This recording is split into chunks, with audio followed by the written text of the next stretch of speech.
దేవుని సంగమా, ప్రభు పేరిట మీ అందరికీ హృదయపూర్వక వందనాలు తెలియజేస్తూ ఉన్నాను. దేవుని మహాకృప ద్వారా ఈ నూతన సంవత్సరంలో ఈ యొక్క విశ్రాంతి దినమును దేవుని సన్నిధిలో మనందరము కూడా గడపడానికి ప్రభు కృప చూపించారు. అందుని బట్టి దేవాది దేవునికే మహిమ కలుగునుగాక. ఆమేన్. ఈ ఉదయకాల ధ్యానము కొరకై పరిశుద్ధ గ్రంథము నుండి ద్వితీయోపదేశ కాండము 11వ అధ్యాయము 1 నుండి కొన్ని వచనాలు మనము జ్ఞాపకం చేసుకుందాం. కాబట్టి నీవు నీ దేవుడైన యెహోవాను ప్రేమించి ఆయన విధించిన వాటిని అనుసరించి ఆయన కట్టడలను, విధులను, ఆజ్ఞలను ఎల్లప్పుడూ గైకొనవలెను. చాలమ్మా. మొదటి వచనాన్ని జాగ్రత్తగా మనము ధ్యానము చేద్దాం. ప్రభునందు ప్రియమైన దేవుని సంగమా, దేవుని యొక్క మహాకృప ద్వారా గడిచిన సంవత్సరములో ప్రభు మనలను కాపాడి ఉన్నారు. గడిచిన సంవత్సరంలో దేవాది దేవుని యొక్క కృపను బట్టి మనమందరము కూడా దేవుని సన్నిధిలో చేరి ప్రభువును స్తుతించాము. గడిచిన సంవత్సరం అంతా కూడా దేవుని కృప పొందుకున్నాం. నూతన సంవత్సరంలో మనము ప్రవేశించాం. దేవాది దేవుని యొక్క దీవెనలు, దేవుని యొక్క వాగ్దానములు, దేవుని యొక్క మేలులు మనము పొందుకోవాలని, ఈ నూతన సంవత్సరంలో నూతనమైన ఆశీర్వాదాలు పొందుకోవాలని, దేవుని ద్వారా కృపలు పొందుకోవాలని మనందరము కూడా ఆశిస్తూ ఉంటాం, ప్రార్థిస్తూ ఉంటాం.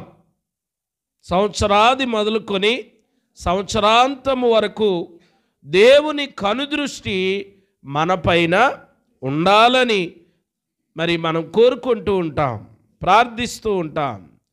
దేవుని కనుదృష్టి మనపై ఉండాలి, మన బిడ్డలపై ఉండాలి, మన కుటుంబంపై ఉండాలి అని ప్రార్థిస్తాం, కోరుకుంటాం, ఆశిస్తాం. అయితే ప్రియులారా, దేవాది దేవుడు ఆయన ఎల్లప్పుడూ కూడా మనకు కృప చూపే దేవుడుగా ఉన్నాడు. ఆయన మన పట్ల కరుణించే దేవుడుగా ఉన్నాడు. ఆయన తన వాగ్దానములను మన పట్ల, మన కుటుంబాల పట్ల, మన బిడ్డల పట్ల నెరవేర్చే దేవుడుగా ఉన్నాడు. అయితే ఆ దేవునికి తగినట్లుగా మనము నడుచుకోగలుగుతున్నామా? పరిశుద్ధుడైన దేవుడు, గొప్ప దేవుడు, సర్వోన్నతుడైన దేవునిని మనం ఆరాధిస్తూ ఉన్నాం.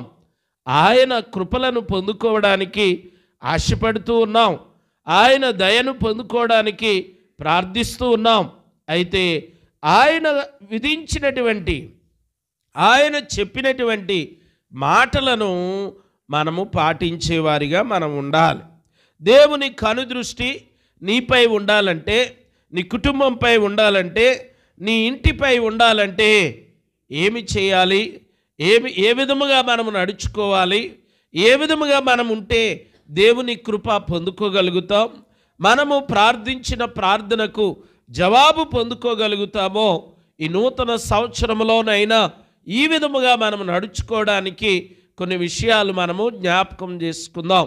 దానిలో మొట్టమొదటిది దేవుని యొక్క లేఖనాల్లో మనం చదువుకున్నటువంటి మాట, ద్వితీయోపదేశ కాండము 11వ అధ్యాయము 1 వచనములో ఆయన అంటున్నాడు, నీవు నీ దేవుడైన యెహోవాను ప్రేమించి. దేవునిని ప్రేమించాలి. ఈ లోకములో రకరకాలైనటువంటి ప్రేమలు కనబడుతూ ఉంటాయి. అవి కొంతకాలము మట్టుకే ఉండేటటువంటి ప్రేమలు, తాత్కాలికమైనటువంటివి. కానీ దేవుని లేఖనములో వ్రాయబడినటువంటి ఈ మాట దైవిక సంబంధమైనటువంటి ప్రేమ.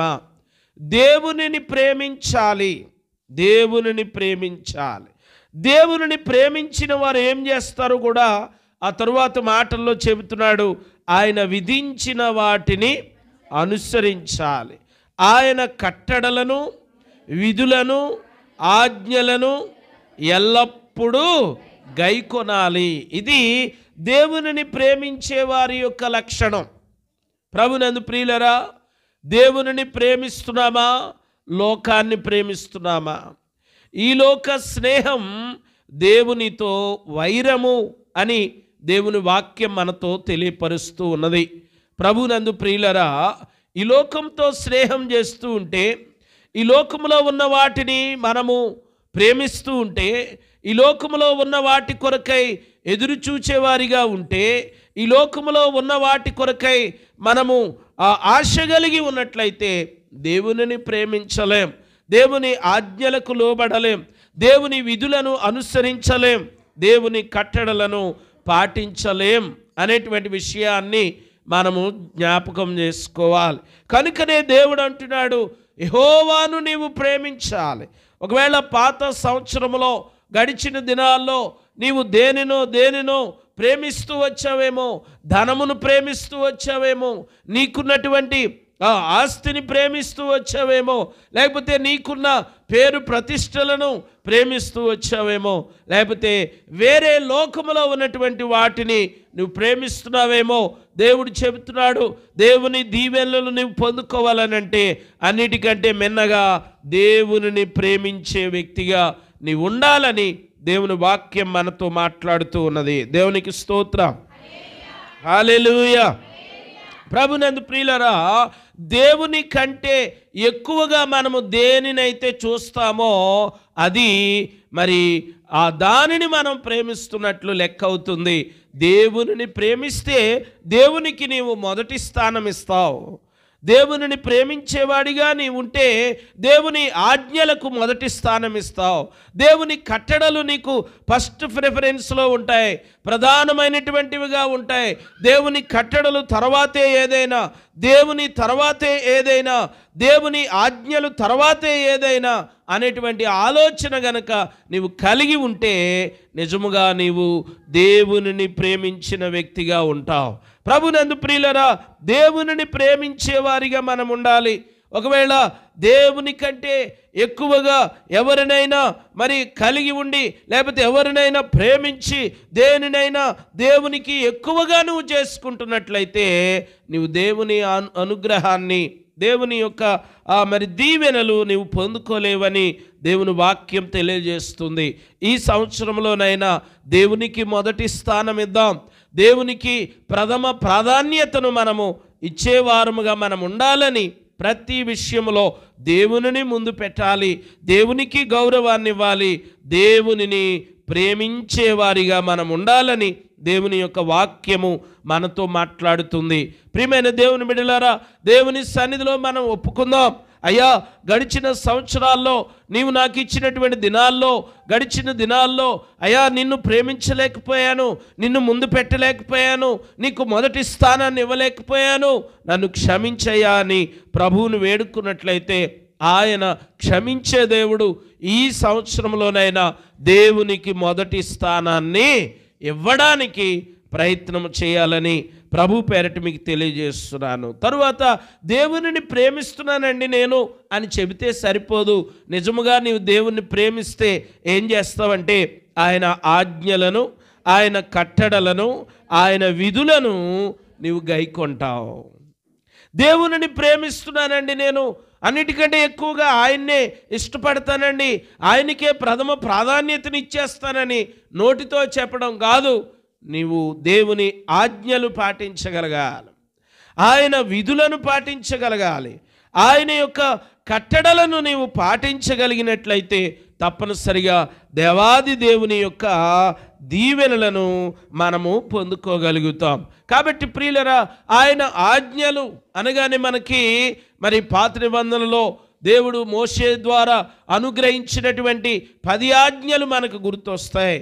కానీ క్రొత్త నిబంధనలో ఆ 10 ఆజ్ఞలను కూడా క్రోడీకరించి మన ప్రభు అయినటువంటి యేసుక్రీస్తు వారు 2 ఆజ్ఞలుగా ఆయనను క్లుప్తీకరించాడు, వాటిని సింప్లిఫై చేసి చెప్పారు.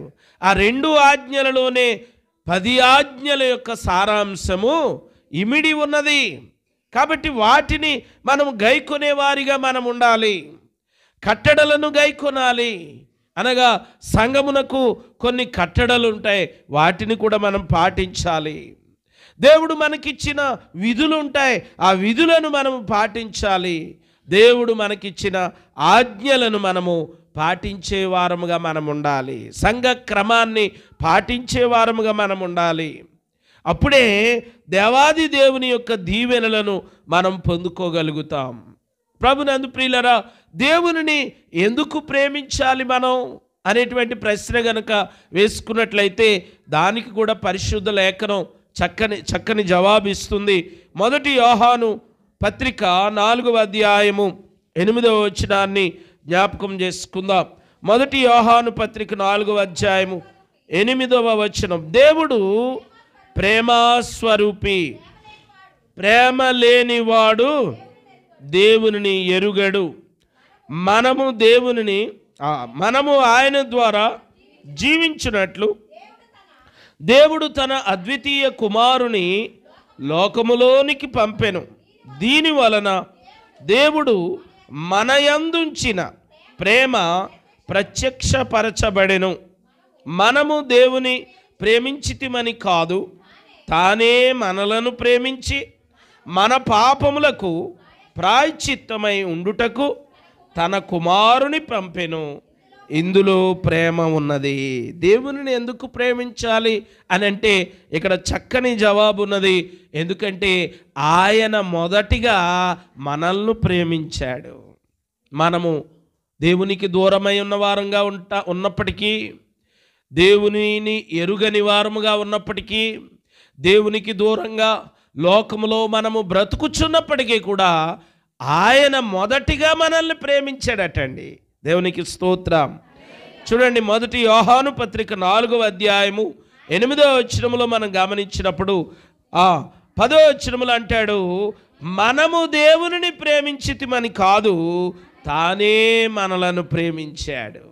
ఎలాగునా అనంటే మన పాపములకు ప్రాయశ్చిత్తమై ఉండడానికి తన కుమారుణ్ణి లోకములోనికి పంపించాడు. ఇందులో ఏముందంటే ప్రేమ ఉన్నది. దేవుడు ప్రేమను బట్టి తన కుమారుణ్ణి లోకానికి పంపించాడండి. కాబట్టి మనము భక్తి పరులను బట్టి కాదు, మన భక్తిని బట్టి కాదు, మన నీతిని బట్టి కాదు, మనము భక్తి పరులమని కాదు, మనమింకను పాపులమై ఉండగా క్రీస్తు వారి లోకానికి వచ్చాడు. క్రీస్తు వారు మన కొరకు ప్రాణం పెట్టాడు. క్రీస్తు వారు మన కొరకు బలియాగముగా తన ప్రాణమును అర్పించడానికి కారణం ఏమిటంటే మొదటిగా ఆయన మనలను ప్రేమించాడు గనుక మనం ఆయనను ప్రేమించబద్దులమై ఉన్నాం. దేవునికి స్తోత్రం. దేవుని యొక్క లేఖనములో చూడండి, ఆయన ప్రేమస్వరూపి. ఆయన ఎటువంటి వాడంటే ప్రేమ కలిగిన దేవుడు, ప్రేమస్వరూపి. గనుక మనము ఆరాధించే దేవుడు ప్రేమస్వరూపి. ఆయన ప్రేమస్వరూపి. చాలామందికి చాలా రకాలైనటువంటి స్వరూపాలు ఉంటాయి. కొన్ని భయపెట్టే స్వరూపాలు ఉంటాయి. కాదు కానీ ప్రియులరా, మన దేవుడు ప్రేమ కలిగిన వాడు, ప్రేమస్వరూపి. ప్రేమ లేనివాడు దేవునిని ఎరుగడు. ప్రేమ లేనివాడు దేవునిని ఎరుగడు.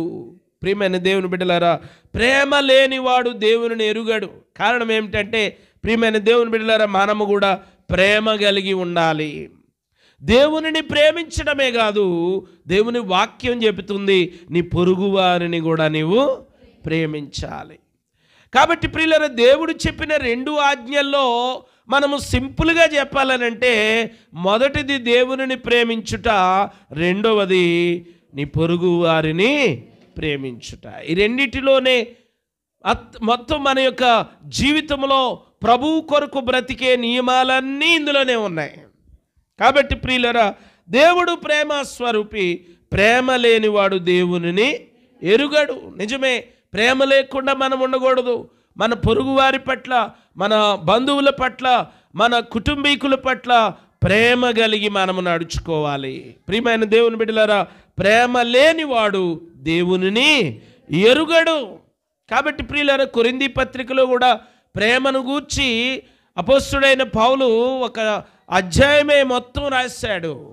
దేవదూతల భాషలతో నేను మాట్లాడినను, మనుష్యుల భాషలతో నేను మాట్లాడినను, ప్రేమ లేని వాడనైతే మ్రోగెడు కంచును గణగణలాడు తాళమునై ఉన్నాను అంటాడు. అంటే చాలా వరాలు నీవు కలిగి ఉండవచ్చు, చాలా బాగా పాటలు పాడుతూ ఉండవచ్చు, చాలా బాగా ప్రార్థన చేయవచ్చు, చాలా బాగా ప్రసంగాలు చెప్పవచ్చు.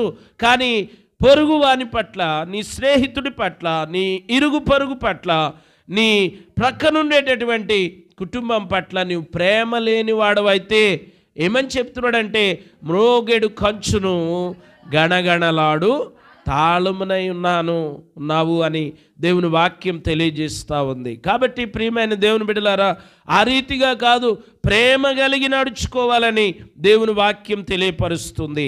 ఎదుటివారు ఎలాగుంటే మనకెందుకులే అనుకునే స్వభావం అది దేవునికి ఇష్టమైనటువంటిది కాదు, ప్రేమ కలిగిన స్వభావం కాదు. కాబట్టి ప్రేమ కలిగి నడుచుకోవాలి. మొట్టమొదటిగా దేవునిని ప్రేమించేవారిగా మనం ఉండాలి. ఒకవేళ మనుష్యుల భాషలతో నువ్వు మాట్లాడవచ్చు, దేవదూతల భాషలతో నువ్వు మాట్లాడవచ్చు, అన్య భాషలతో నువ్వు మాట్లాడవచ్చు. కానీ అవన్నీ మంచివే, మంచి వరాలే, కృపావరములే, దేవుడిచ్చే వరములే అవి. ఆ వరములు లేకుండా ఎవరు కూడా మాట్లాడలేరు. కానీ అవన్నీ కలిగి ఉన్న ప్రేమ లేని వాడవైతే ఇంకొక మాటలో చెప్తున్నాడు, నీవు వ్యర్థుడవు అని కూడా చెప్తూ ఉన్నాడు. ప్రేమ లేని వాడవైతే నీవు వ్యర్థం, ఇవన్నీ కలిగి ఉన్న వ్యర్థమే అని దేవుని వాక్యం తెలియజేస్తుంది. కాబట్టి మన బంధువుల పట్ల, మన స్నేహితుల పట్ల, మన ఇరుగు పొరుగు వారి పట్ల మనము ప్రేమ కలిగి ఉండాలి. వారందరికంటే ముందుగా దేవుని పట్ల ప్రేమ కలిగిన వారిగా ఉండాలి. ఎప్పుడైతే దేవునిని ప్రేమించగలుగుతావో దేవుని ఆజ్ఞలు పాటించగలుగుతావు. దేవుని ఆజ్ఞలు ఏం చెప్తున్నాయి? నీ పొరుగు వారిని నిన్ను వలె ప్రేమించమని చెప్తా ఉన్నది. కాబట్టి పొరుగు వారిని ద్వేషించడం కాదు, ద్వేషాన్ని విడిచిపెట్టాలి, క్షమాపణ కలిగి ఉండాలి, ప్రేమను పంచేవారముగా మనం ఉండాలి. దేవునికి స్తోత్రం, హల్లెలూయా. మరి అట్టి ప్రేమ లేకపోతే మ్రోగెడు కంచును గణగణలాడు తాళమునై ఉన్నావు అంటే, మరి వేమన గారు కూడా చక్కని పద్యం చెప్పారు వీటి గురించి. కంచు మ్రోగునట్లు కనకంబు మ్రోగున, కానీ కంచు గణగణా మోగుతుంది, కానీ విలువ దేనికంటే కనకము అనగా బంగారమునకే విలువ ఎక్కువ. కానీ బంగారం మోగుతుందా? మోగదు. కంచు చాలా బాగా మోగుతుంది, గణగణా మోగుతుంది, కానీ దేనికి ఎక్కువ విలువయ్యా అంటే కనకంబుకే విలువ, అనగా బంగారమునకే విలువ. అంటే మరి ఒకవేళ ప్రేమ లేకుండా నువ్వు ఎన్నో చేయవచ్చు, ఎన్నో మాట్లాడవచ్చు, ఎన్నో మరి వరాలు నువ్వు కలిగి ఉండవచ్చు. ఒకవేళ అలాంటివన్నీ నువ్వు కలిగి ప్రేమ లేని వాడవైతే నీవు వ్యర్థుడవు, నీవు మ్రోగెడు కంచు వలె ఉన్నావని దేవుని వాక్యం తెలియజేస్తుంది. కాబట్టి దేవుడు ప్రేమస్వరూపి కనుక ఆయనను మనం ప్రేమించాలి, మొదటి కారణం. రెండవది, మొదట ఆయనే మనల్ని ప్రేమించాడు. ప్రభునందు ప్రియమైన దేవుని బిడ్డలారా, మనము దేవునికి దూరంగా ఉన్నప్పటికీ, మనము లోకరీతిగా బ్రతుకుచూ ఉన్నప్పటికీ, మనము దేవునిని ఎరుగని వారముగా ఉన్నప్పటికీ మొదట ఆయన మనలను ప్రేమించాడు. ఆ ప్రేమను బట్టి తన కుమారుడైన ప్రభువైన యేసుక్రీస్తు వారిని ఈ లోకానికి పంపించారు. మన కొరకు బలి అవ్వడం కొరకై, మన కొరకు తన ప్రాణమును అర్పించడం కొరకై కుమారుడు ఈ లోకములో ప్రత్యక్షమయ్యాడు అని యోహాను మనతో మాట్లాడుతూ ఉన్నాడు. ప్రభునందు ప్రియమైన దేవుని బిడ్డలారా, మరి యోహాను సువార్తలో కూడా ఇదే మాటను తెలియజేస్తున్నాడు. 3:16 అంటాడు కదా, దేవుడు లోకమును ఎంతో ప్రేమించెను కాగా తన అద్వితీయ కుమారునిగా పుట్టిన వాని యందు విశ్వాసముంచుటకు ప్రతివాడును నశింపక నిత్య జీవము పొందుటకును దేవుడు ఆయనను అనుగ్రహించాను. ప్రభు అయినటువంటి యేసుక్రీస్తు వారిని మన కొరకు ఎందుకు అనుగ్రహించాడంటే, ఆయన మొదటిగా లోకాన్ని ఎంతో ప్రేమించాడు. కాబట్టి ఆయన కుమారుని ఎందుకు పంపించాడో కూడా చెప్తున్నాడు. మనందరి కొరకు బలిగా అర్పించబడి మనందరి కొరకు రక్షణ ఏర్పాటు చేయడానికి ఆ కుమారుణ్ణి పంపించాడు. అంత మాత్రమే కాదు, ఆ కుమారుని ద్వారా విశ్వాసం ఉంచడం ద్వారా, ఆయన యందు నమ్మిక ఉంచడం ద్వారా మనము ఏమి పొందుతున్నామంటే నిత్య జీవమును మనం పొందుకోగలుగుతున్నాం. కాబట్టి ఇవన్నీ జరగడానికి కారణం ఏమిటంటే దేవుడు మొదటిగా ఈ లోకాన్ని ప్రేమించాడు. ఈ లోకములో మనమున్నాం. లోకం అంటే మట్టి కాదు, మనుషులు అన్నట్టుగా ఈ లోకములో మనుషులు ఉన్నాం. కనుక మనుష్యులను దేవుడు మొదటిగా ప్రేమించాడు. కాబట్టి నీవు ఆయనను ప్రేమించాలని అంటే నీవు ఏదో గొప్ప త్యాగం చేస్తున్నట్టు కాదు. నీ కొరకు మొదటిగా ఆయనే తన ప్రాణం పెట్టాడు. నీ కొరకు మొదటిగా ఆయనే పరలోకాన్ని నుండి దిగి వచ్చాడు. ఆయనే మొదటిగా నిన్ను ప్రేమించాడు. కనుక నీవు ఆయనను ప్రేమించవలసిన వారముగా ఉన్నాం. దేవునికి స్తోత్రం. హల్లెలూయా. ప్రభునందు ప్రియులారా, ప్రభువైన మరి యెహోవా దేవుడు మోషేకు అనాది కాలములో ఇచ్చిన ఆజ్ఞలు 10. అయితే వాటిని క్లుప్తీకరించి ప్రభు అయినటువంటి యేసుక్రీస్తు వారు 2 ఆజ్ఞలుగా చెప్పాడు. మరి ఆ 2 ఆజ్ఞల్లో కూడా ప్రధానమైనది ఏమిటో చెప్పగలరా అని అనుకుంటా ఉంటాం మనం. చూద్దాం దేవుని యొక్క వాక్యంలో. మరి మార్కు సువార్త 12వ అధ్యాయం 30వ వచనం. మార్కు సువార్త 12వ అధ్యాయం 30వ వచనం. నీవు నీ పూర్ణ హృదయముతోను, నీ పూర్ణ ఆత్మతోను, నీ పూర్ణ వివేకముతోను, నీ పూర్ణ బలముతోను నీ దేవుడైన ప్రభువును ప్రేమింపవలెననున్నది ప్రధానమైన ఆజ్ఞ. 31వ వచనం.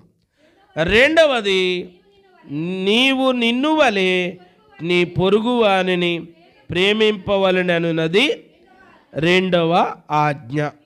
వీటికంటే ముఖ్యమైన ఆజ్ఞ మరేదియు లేదని అతనితో చెప్పెను. ప్రభునందు ప్రియులరా, 10 ఆజ్ఞలను ఈ 2 ఆజ్ఞల్లో దేవుడు క్లుప్తీకరించేశాడు.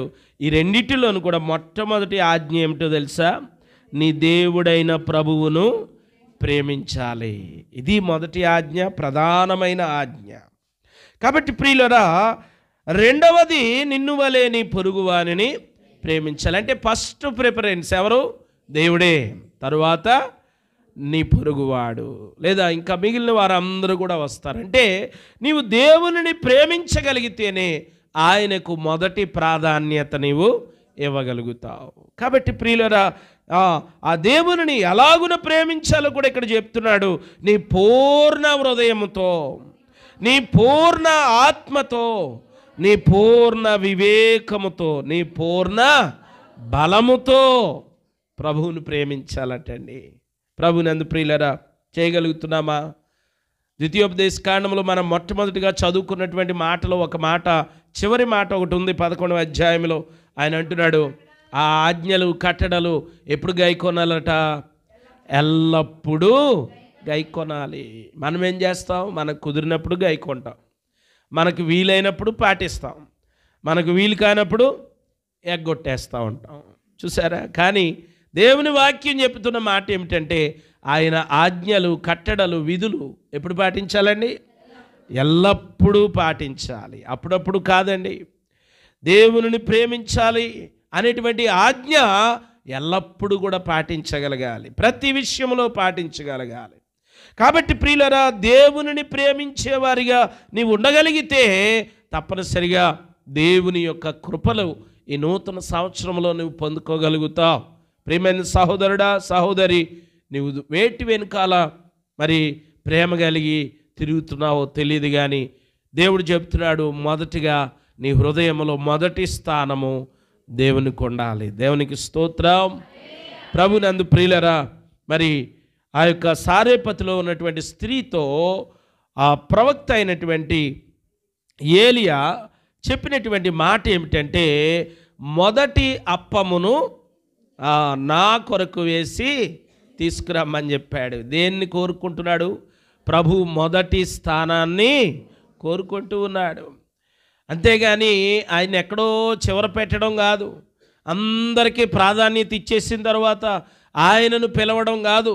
ప్రియమైన దేవుని బిడ్డలారా, మొదటి స్థానాన్ని ఆయనకి ఇవ్వడమే ఆయనను ప్రేమించడం. ఒకరిని మరి ప్రేమించినప్పుడు వారికి మొదటి స్థానాన్ని ఇస్తూ ఉంటాం. అలాగునే దేవుడు కూడా మొదటి స్థానాన్ని కోరుకుంటూ ఉన్నాడు, మొదటి ప్రాధాన్యతను కోరుకుంటూ ఉన్నాడు. గనుక దేవుడు ప్రేమస్వరూపి గనుక మన యొక్క జీవితాల్లో మొట్టమొదటి ఆజ్ఞేమై ఉన్నదంటే, ప్రధానమైన ఆజ్ఞేమై ఉన్నదనంటే, మన పూర్ణ హృదయంతో, మన పూర్ణ ఆత్మతో, పూర్ణ వివేకముతో, పూర్ణ బలముతో నీ దేవుడైన ప్రభువును ప్రేమించాలి.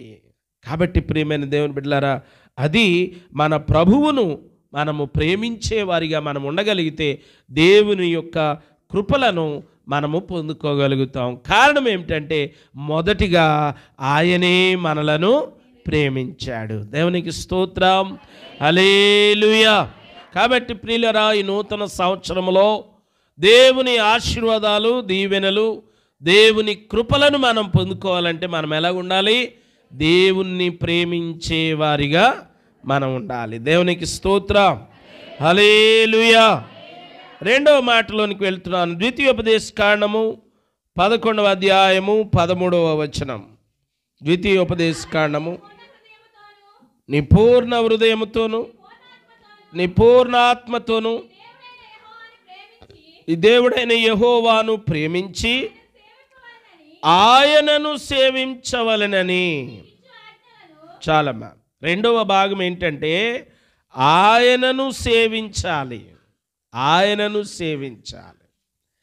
ఎవరిని సేవిస్తూ ఉన్నాం? దేవునిని సేవించేవారిగా మనం ఉండాలి. దేవునిని సేవించేవారిగా మనం ఉన్నప్పుడు తప్పనిసరిగా దేవాది దేవుని యొక్క ఆశీర్వాదాలను మనము పొందుకోగలుగుతాం. ప్రియులరా, ఈ లోకములో ఉన్నటువంటి వాటిని సేవించడం కాదు, ఈ లోకములో ఉన్నటువంటి వాటిని అనుసరించడము కాదు, దేవునిని సేవించేవారిగా మనం ఉండాలి. నిర్గమకాండము 23వ అధ్యాయం 24వ వచనాన్ని జ్ఞాపకం చేసుకుందాం. 23వ అధ్యాయము 24వ వచనం. చదవండమ్మా. వారి క్రియల వంటి క్రియలు చేయక వారిని తప్పక నిర్మూలము చేసి బొత్తిగా పగులగొట్టవలెను. 25వ వచనం చూడండి. నీ దేవుడైన యెహోవానే సేవింపవలెను. దేవునికి స్తోత్రం, హల్లెలూయా. అప్పుడు ఆయన నీ ఆహారమును నీ పానమును దీవించును, నేను నీ మధ్య నుండి రోగము తొలగించెదను. ఎవరిని సేవించాలి? యెహోవానే సేవించాలి. కాబట్టి ప్రియమైన దేవుని బిడ్డలారా, నీ దేవుడైన యెహోవానే సేవింపవలెను. కాబట్టి అందుకే యెహోషువ అంటున్నాడు, మీరు ఎవరిని సేవిస్తారో నాకు తెలియదు, మీరు నది అద్దరిని ఉన్నటువంటి వారిని సేవిస్తారో ఏమో తెలియదు, కానీ నేనును నా ఇంటి వారును యెహోవానే సేవించెదము. ప్రభునందు ప్రియులరా, ఈ నూతన సంవత్సరంలో దేవునిని సేవించేవారిగా మనం ఉండాలి. మనము మన ఇంటి వారు దేవునిని సేవించే వ్యక్తులుగా మనం ఉండగలిగితే ఆయన నీ ఆహారమును నీ పానమును ఆయన దీవిస్తాడు. నేను మీ మధ్య నుండి రోగములను తొలగిస్తానని దేవుని వాక్యం మనతో మాట్లాడుతుంది. కాబట్టి ప్రియులరా, ఆయనను సేవించే వారముగా మనం ఉండాలి. దేవుని యొక్క లేఖనాలను మనం గమనించినప్పుడు ఆయనను సేవించిన వారు ఆయన ద్వారా అనేకమైనటువంటి మేలులను వారు పొందుకున్నారు. యెహోషువ ఒక తీర్మానం చేసుకున్నాడు. ఏమనంటే, మరి మీరు ఎవరిని సేవిస్తారో నాకు తెలియదు, కానీ నేను నా ఇంటి వారు యెహోవానే సేవిస్తాము. కాబట్టి ప్రియులరా, దేవునిని సేవించేవారిగా మన కుటుంబాలు ఉండాలి. సగం అటు సగం ఇటు ఉండకూడదు. ప్రియులరా, మన కుటుంబాలు యావత్తు బిడ్డలతో సహా చిన్న పిల్లలతో సహా దేవునిని సేవించేవారిగా ఉండాలి. ఒకరు ఒకవైపు మరొకరు ఒకవైపు కాదు. ఒకరు లోకాన్ని అనుసరిస్తూ ఒకరు దేవునిని అనుసరించడం కాదు. దేవుని యొక్క లేఖనాల్లో మనం గమనించినప్పుడు రక్షింపబడిన వారు ఎవరు కూడా ఒక్కొక్కరుగా రక్షించబడలేదు, వారి కుటుంబాలు రక్షించబడ్డాయి. రాహాబు అనేటువంటి స్త్రీ తను ఒక్కతి మాత్రమే రక్షించబడలేదు, తన వారిని అందరినీ కూడా ఆ ఇంటిలోనికి చేర్చుకున్నది. దేవుని వాక్యంలో అనేక మందిని మనం చూస్తూ ఉన్నాం. జక్కయ్య ఒక్కడే రక్షింపబడలేదు ప్రియులారా, జక్కయ్య ఇంటికి రక్షణ వచ్చింది. అంటే ఇంటిల్లిపాది రక్షించబడ్డారు. లూదియా మాత్రమే వాక్యం విన్నది, కానీ రక్షింపబడడం లూదియా ఇంటి వారందరూ కూడా రక్షింపబడ్డారు. ఇంకను చాలా కుటుంబాల్లో ఒక్కొక్కరే రక్షింపబడి ఉంటూ ఉన్నారు. దేవునిని ఎరిగి దేవుడు గొప్పవాడని తెలుసుకొని రక్షణ మార్గము తెలుసుకొని కూడా ఇంకను లోకములోనే చాలా కుటుంబాలు ఉంటూ ఉన్నాయి. కానీ ఇది మంచిది కాదు. యెహోవానే సేవించేవారిగా మన కుటుంబాలు మార్చబడునుగాక. ప్రభునందు ప్రియులారా, దేవునిని సేవిస్తే, ఆయనను సేవించిన ఎడల ఆయన నీ ఆహారమును నీ పానమును దీవించే దేవుడని దేవుని వాక్యం మనతో మాట్లాడుతుంది. మన మధ్యలో ఉన్నటువంటి ఆయన మన మధ్యలో ఉండి మన రోగములను ఆయన తొలగించే దేవుడు. కాబట్టి ప్రియమైన దేవుని బిడ్డలారా, దేవునిని సేవించేవారిగా మనం ఉండాలి.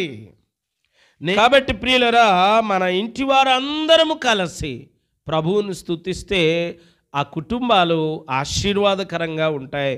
కనుక ఈ నూతన సంవత్సరంలోనైనా సజీవుడైన దేవుణ్ణి మనము సేవించేవారిగా మనం ఉండాలి. దేవునికి స్తోత్రం, హల్లెలూయా. కీర్తన గ్రంథము 2వ కీర్తన 11వ వచనంలో కీర్తనకారుడు తెలియజేస్తున్న మాట చూడండి. భయభక్తులు కలిగి యెహోవాను సేవించుడి. చూసారా ప్రియులారా, దేవునిని ఎలా సేవించాలటండి? భయభక్తులు కలిగి యెహోవాను సేవించాలి. భయము భక్తి కలిగి ఉండాలి ప్రియులారా. ఏదో ఆనవాయితీగా కాదు, అలవాటుగా కాదు ప్రభువుని సేవించడం. భయభక్తులు కలిగి యెహోవాను సేవించుడి, గడగడ వణుకుచు సంతోషించుడి. చూడండి, గడగడ వణుకుతే అందులో ఏం కనబడుతుంది? భయం కనబడుతుంది. దేవునికి భయపడడంలోనే మన సంతోషం ఉండాలట. చూడండి, గడగడ వణుకుచు సంతోషించండి. దేవుని ఎదుట భయము కలిగి మనం ఉండాలి, భయభక్తులు కలిగి ఆయనను సేవించాలి, గడగడ వణకాలి దేవుని సన్నిధిలో. ఎందుకంటే ఆయన పరిశుద్ధుడు. ఆ పరిశుద్ధుడైన దేవుని సన్నిధికి మనం వచ్చినప్పుడు ఆ దేవునిని బట్టి గడగడ వణకాలి. ఎందుకంటే ఆయన సర్వోన్నతుడు, సర్వాధికారి. ప్రతి మోకాలు ఆయన ఎదుట వంగవలసినదే. కాబట్టి ప్రియులారా, ప్రతి ఒక్కరు కూడా ఆయన ఎదుట గడగడ వణికి ఆయనను మ్రొక్కవలసినదే. కాబట్టి భయభక్తులు కలిగి యెహోవాను సేవించే వారముగా మనము ఉండాలని దేవుని వాక్యం మనతో మాట్లాడుతున్నది. కాబట్టి ప్రియులారా, ఆయనను సేవించేవారిగా నీవు ఉండగలిగినట్లయితే, నీ కుటుంబం ఆయనను సేవించే కుటుంబంగా ఉండగలిగితే తప్పనిసరిగా దేవాది దేవుని యొక్క ఆశీర్వాదాలు ఈ నూతన సంవత్సరంలో మనమందరము కూడా పొందుకోగలుగుతాం. ప్రియులారా, 100వ కీర్తన 2వ వచనాన్ని జ్ఞాపకం చేసుకుందాం.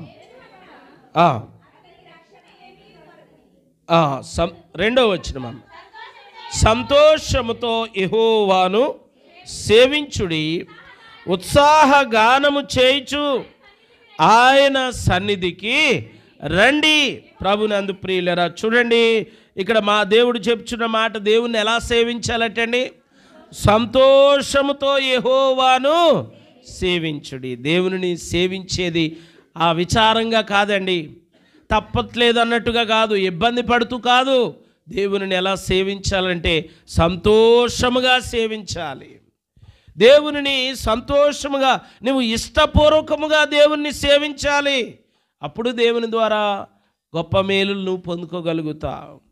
సంతోషముతో యెహోవాను సేవించుడి, ఉత్సాహగానము చేయుచు ఆయన సన్నిధికి రండి.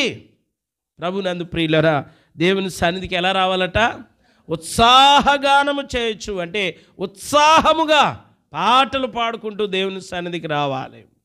అంతేగాని నిరుత్సాహంగానో తప్పట్లేదురా బాబు అన్నట్టుగానో బలవంతంగా కాదు దేవుని సన్నిధికి రావడం. దేవుణ్ణి సేవించడం బలవంతంగా కాదు, దుఃఖంతో కాదు, విచారంతో కాదు, సంతోషముతో దేవుణ్ణి సేవించాలి. ఉత్సాహగానము చేయుచు ఆయన సన్నిధికి రావాలి.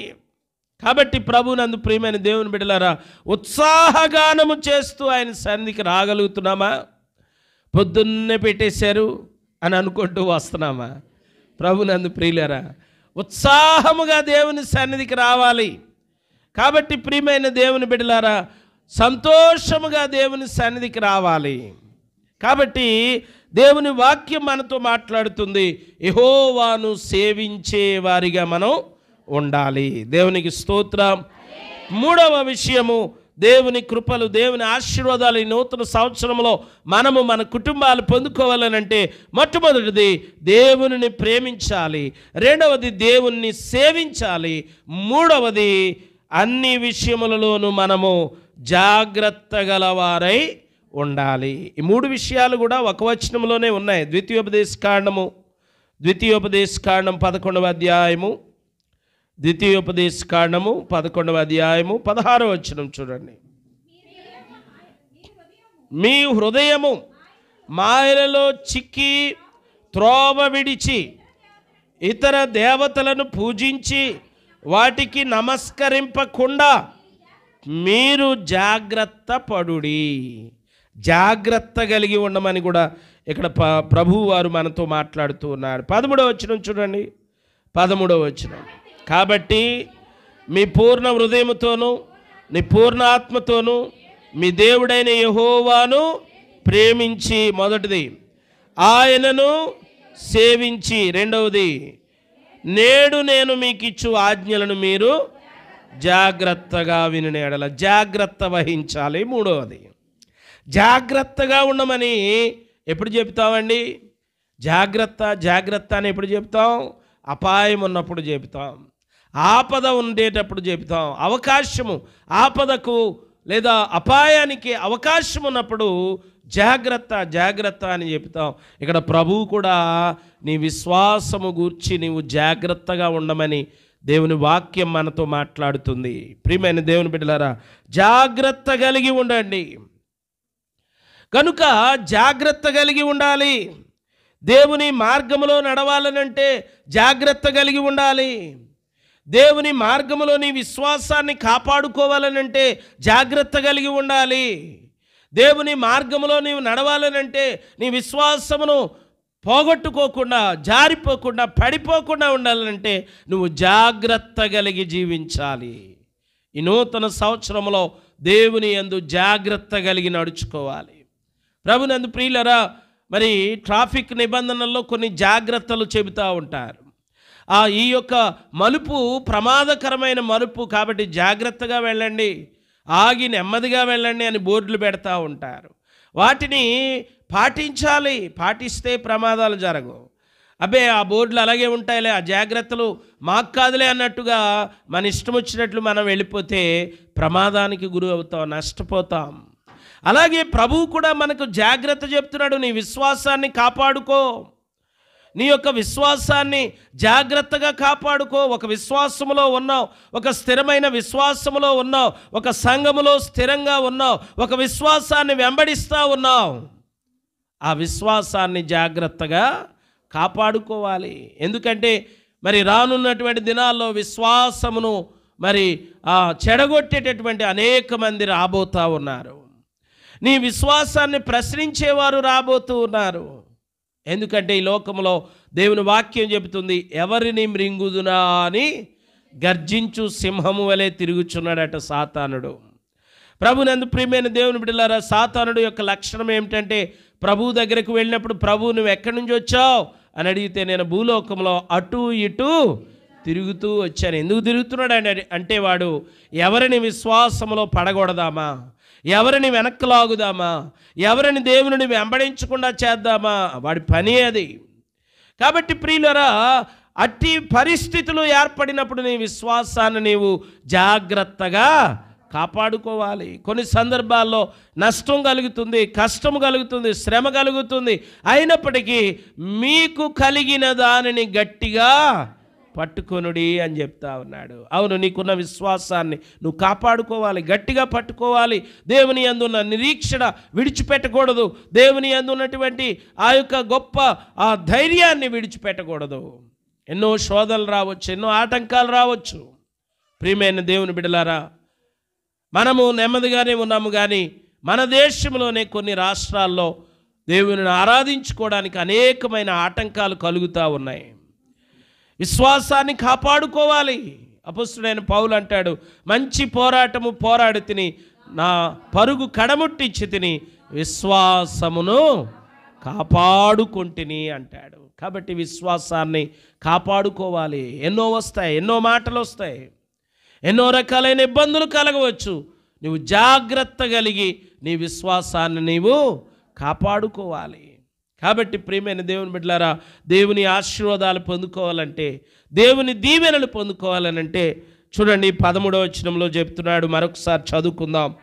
కాబట్టి మీ పూర్ణ హృదయముతో, నీ పూర్ణ ఆత్మతో మీ దేవుడైన యెహోవాను ప్రేమించి ఆయనను సేవించి నేడు నేను మీకు ఇచ్చు ఆజ్ఞలను మీరు జాగ్రత్తగా విని ఎడల. 3 విషయాలు. యెహోవాను లేదా దేవునిని ప్రేమించాలి, దేవునిని సేవించాలి, నీ విశ్వాసము పట్ల నీవు జాగ్రత్తగా నడుచుకోవాలి. ఈలాగున మనం చేసినట్లయితే నీవు దీర్ఘాయుష్మంతుడు అగునట్లు దేవుడు నిన్ను ఆశీర్వదిస్తాడు, నీ అక్కరలు తీరుస్తాడు. నీ పట్ల ఆయన ఎన్నో గొప్ప కార్యములను, నూతన కార్యములను ఆయన చేయబోతూ ఉన్నాడు. ఈ నూతన సంవత్సరంలో మనం ఈ రీతిగా చేయగలిగితే వాగ్దానంతో కూడినటువంటి ఆజ్ఞలివి. దేవుడు ఆయన ఈ రీతిగా మీరు జరిగించినట్లయితే నేను మిమ్మల్ని హెచ్చిస్తానన్నాడు. నువ్వు మొదట కొద్దిగా ఉండినను తుదను నీవు మహాభివృద్ధి పొందుతావన్నాడు. కాబట్టి జాగ్రత్త కలిగి ఉండాలి. యవ్వన బిడ్డలు జాగ్రత్త కలిగి ఉండాలి. ఈ లోకములో ఉన్నటువంటి వాటికి ఆకర్షించబడడం కాదు, కానీ దేవుని వైపు మన మనస్సును భద్రం చేసుకోవాలి. ప్రియమైన దేవుని బిడ్డలారా, దేవుని వైపు మన మనస్సును లగ్నం చేసుకోవాలి.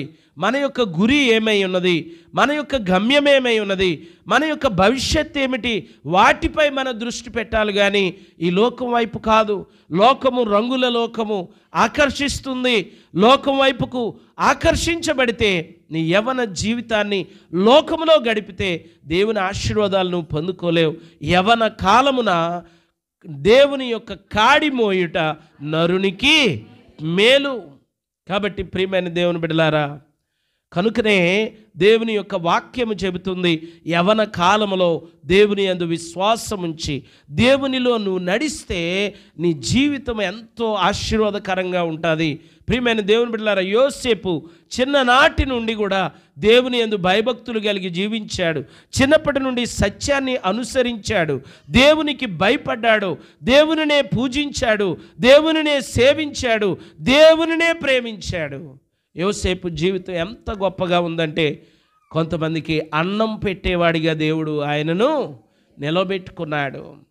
ఆ దేశాల్లో కరువు వచ్చినప్పుడు ఇతర దేశాలకు కూడా మరి ఆహారాన్ని పంచిపెట్టే గొప్ప స్థితిలో, ఒక ప్రధానమంత్రి స్థితిలో యోసేపు ఎదగగలిగాడు, ఆశీర్వదించబడ్డాడు. కారణం ఏమిటంటే ప్రియులరా, చిన్ననాటి నుండి యెహోవాను ప్రేమించాడు, యెహోవాను సేవించాడు, ఆయన ఆజ్ఞలను జాగ్రత్తగా పాటించాడు.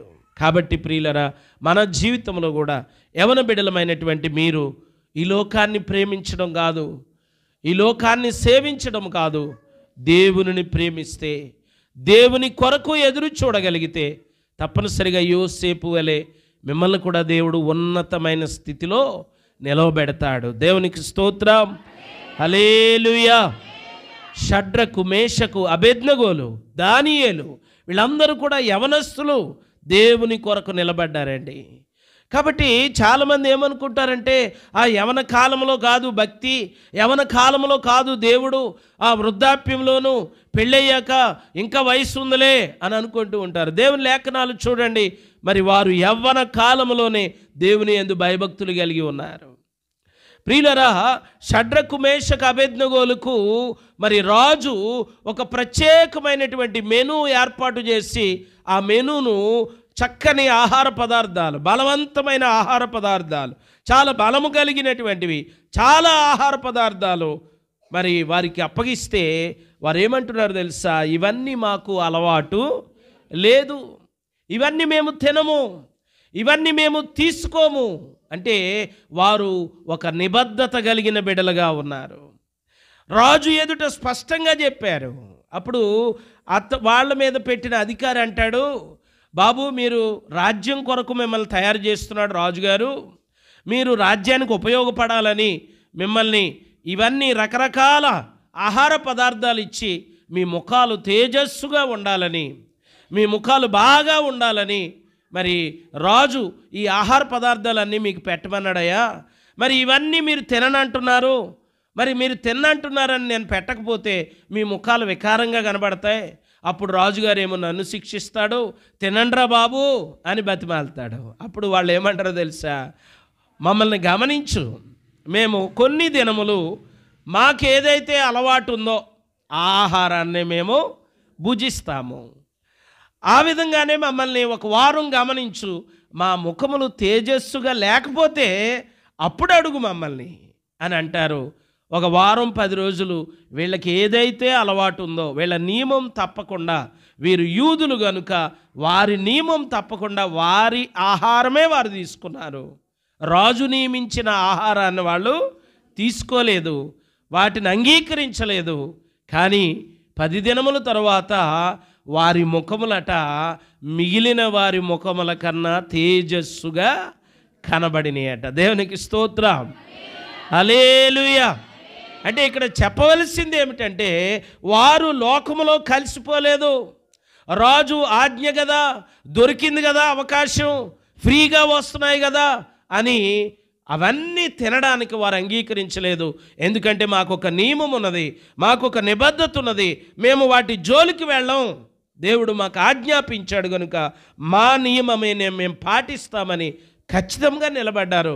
కాబట్టే షడ్రకు మేషకు అబేద్నెగోలు అగ్నిగుండములో పారవేయబడిన వారు క్షేమంగా తిరిగి మరలా బయటికి సజీవంగా వచ్చారు. వారు ఒక వెంట్రుక కూడా అగ్ని వాసన వారికి అంటలేదు. కాబట్టి ప్రియమైన దేవుని బిడ్డలారా, దేవునికి నీవు నిబద్ధతగా పనిచేయగలిగితే దేవుడు నీ ఆపదలో అగ్నిగుండము వంటి ఆపదలు కలిగిన, శోధనలు కలిగిన, శ్రమలు కలిగిన ఆయన 4వ వ్యక్తిగా వారితో పాటు ఉన్నాడు కదా. ముగ్గురే అగ్నిగుండంలో వేయబడ్డారు, ముగ్గురే అగ్నిగుండంలో మరి కాలిపోవాలి, కానీ 4 తిరుగుతున్నారటండి అగ్నిగుండంలో. రాజు చూసి ఆశ్చర్యపోయాడు, అరే మనం ముగ్గురినే కదా వేశాం, 4వ వారెవరు అని ఆశ్చర్యపోతా ఉన్నాడు. ప్రభునందు ప్రియులారా, ఆ 4వ వ్యక్తే వారిని కాపాడడానికి దిగి వచ్చిన ప్రభు అయిన యేసుక్రీస్తు వారు. కాబట్టి నీవు నిబద్ధత కలిగి దేవుని కొరకు జాగ్రత్త కలిగి నీ జీవితాన్ని చక్కగా దేవునికి భయపడి నువ్వు బ్రతకగలిగితే దేవుడు నీతో పాటు ఉంటాడు, నీకు సహాయంగా ఉంటాడు. నీ జీవితము బంగారు భవిష్యత్తుగా దేవుడు తీర్చుతాడు. దేవునికి స్తోత్రం. కాబట్టి ప్రియులరా, 3 మాటలు చెప్పాను, మీ హృదయాల్లో పదిలపరచుకోండి. యెహోవాను ప్రేమించాలి, దేవుణ్ణి ప్రేమించాలి, దేవునిని సేవించాలి, ఆయన ఆజ్ఞలను జాగ్రత్తగా పాటించాలి. ఆ రీతిగా నువ్వు చేయగలిగితే తప్పనిసరిగా ఈ నూతన సంవత్సరంలో నీ ఆశ నెరవేరుతుంది. నీ ప్రార్థనను దేవుడు ఆలకిస్తాడు, నీ అవసరతను తీరుస్తాడు, నీ అక్కరను తీరుస్తాడు. అన్నిటికంటే ముఖ్యంగా పరలోక రాజ్యము కొరకై నిన్ను నీ కుటుంబాన్ని దేవుడు సిద్ధపరుస్తాడు. ఆ రాజ్యములో నిత్యము ఉండే రాజ్యము కొరకై మనందరం ఎదురు చూద్దాం. అటువంటి కృపలను పరిశుద్ధాత్మ దేవుడు మనందరకు దయచేయునుగాక. ఆమేన్. ప్రార్థన చేసుకుందాం, కళ్ళు మూసుకునండి.